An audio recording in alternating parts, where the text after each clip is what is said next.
I decided to do a full review of the Samsung Galaxy S10e. The answer to the iPhone XR with a similar price point of $750.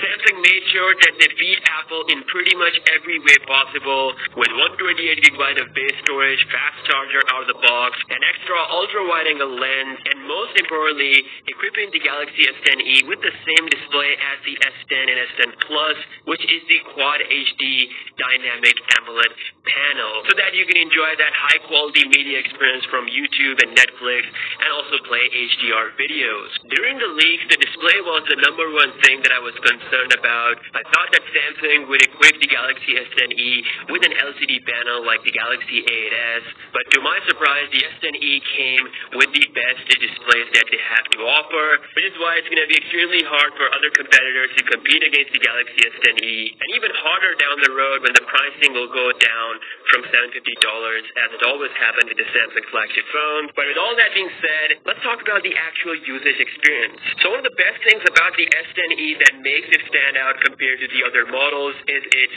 size. Because of its 5.8-inch display, it is a lot friendlier with a one-handed experience. I can literally reach every part of the display without any problem. And thanks to its slim form factor, it is a lot lighter to hold as well. So size is the absolute advantage here, and I really like that Samsung offered a special yellow color just for the Galaxy S10e to make it stand out compared to the older brothers.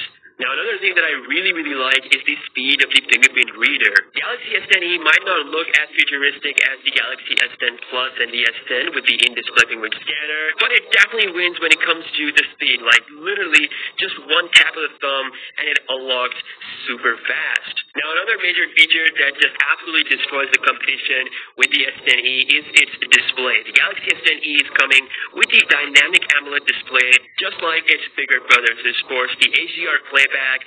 Everything looks super crisp. I mean, it is the best display on any smartphone. So if you watch a lot of Netflix, watch a lot of YouTube videos, there's really not another option like this at this price point. And soon, a couple of months down the road, the S10e will be a flagship killer. Yes, there will not be a phone like the Galaxy S10e from Samsung, at least until next year. So it will give you all these features with even cheaper price. And that's going to cause a problem to brands like Xiaomi and OnePlus. Now, with its small size, the S10e actually comes with a smaller battery of 3100 mAh.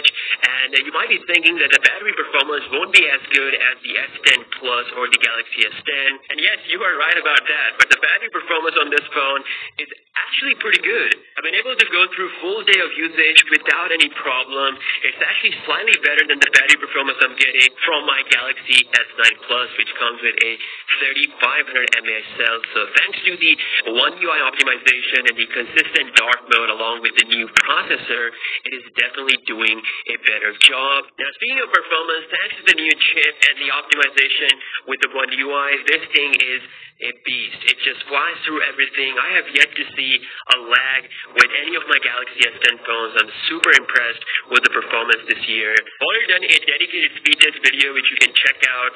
The RAM management is really good, and overall daily life usage, it is just perfect. Now let's talk about one of my favorite features of the Galaxy S10 series, which is the camera. So the S10e is having dual camera instead of triple.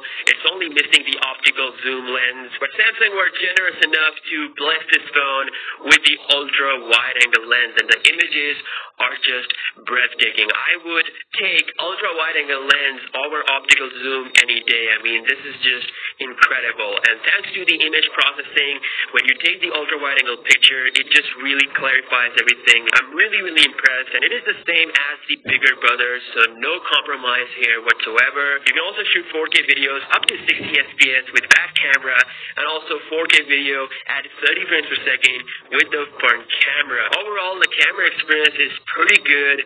The only thing that's missing is the night mode, which I think Samsung will add in the future. Apart from that, this camera is really good. The images have decent processing, but still they leave a lot of room for editing. So if you want to play with your images in post-processing, you can definitely bring a lot of improvement to the already great pictures. And perhaps one of the biggest changes why anyone would consider the S10 series is its front camera.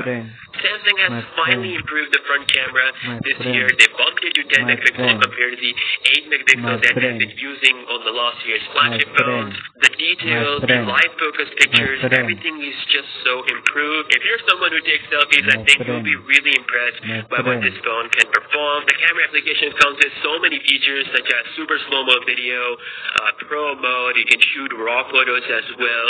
I wish Samsung should add, other than the night mode, is the ability to adjust exposure in the live focus mode, because a lot of time when there's a bright background behind your subject, you really need that exposure control. And I've also noticed that the image processing that happens when you take a normal photo doesn't happen as good when you're taking a live focus picture. So it is a little bit flat compared to a normal pictures. With the exposure control, the live focus images will be improved even further. Now, thanks to the overall improvement, the bokeh is much better, and it gives you the ability to adjust the blur afterwards when you take the photo. You also have the ability to set different kind of blur effects as well. And perhaps one of the most asked question is how is the Instagram/Snapchat quality is on the new Galaxy S10 phones. And I have made a dedicated video about this on my channel, but I'm just going to say that thanks to the Instagram mode, your stories will look a lot better because now it actually utilizes the camera. You can switch between ultra wide angle mode and the normal mode as well. So now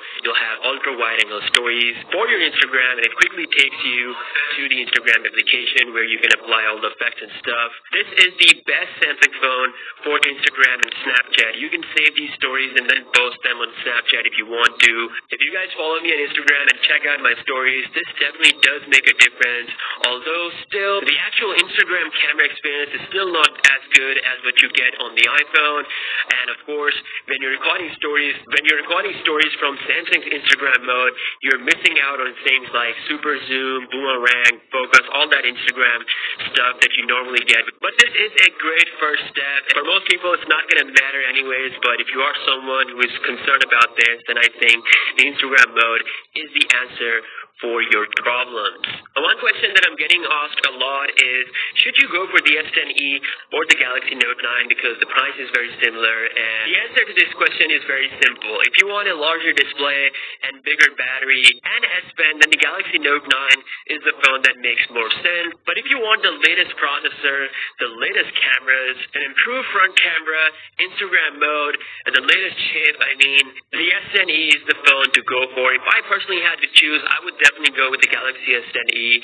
I'm not much of a S Pen user, and yes, the screen is big, but the S10e is just too good with other features. That ultra-wide-angle lens and that front camera is just hard to ignore, and I can't imagine picking up the older generation over this phone because it really is that good. So all in all, the Galaxy S10e is an absolute beast of a phone. It is almost a flagship killer if you think about it. A couple of months when the price will go down, the S10e will be an incredible value. It still is an incredible value at this price point, and I think this is Samsung's ultimate answer to the iPhone XR, the upcoming OnePlus, and other devices. So let me know your thoughts about the S10e in the comment section below. I will be doing my full review on the Galaxy S10 Plus as well, so be sure to stay tuned for that video, and I'll catch you guys in the next one.